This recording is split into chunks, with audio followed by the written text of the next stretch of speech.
O yan, shoutout po kayo kay Senator Bato. Sabihin nyo, hindi kayo AI ha. Oh, hindi ako eh.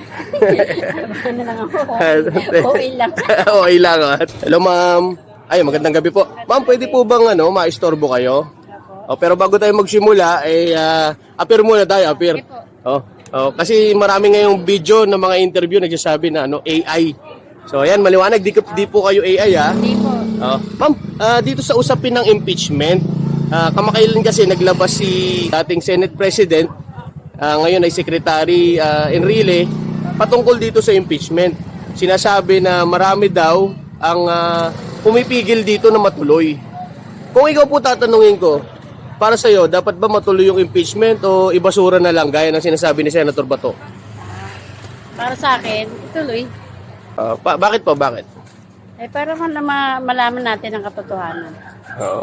Kasi hindi natin malalaman kung hindi naman dadaan sa trial. Kasi gaya nga na sinasabi nila, may mga ebidensya daw.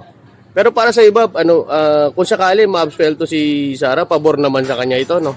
Oo. Pabor sa kanya. Para sa inyo ba, dapat ba may paboran sila dito o wala? Wala. Dapat maging patas. Maging patas. So, dapat maging patas. O yan, shoutout po kayo kay Senator Bato. Sabihin nyo, hindi kayo AI ha.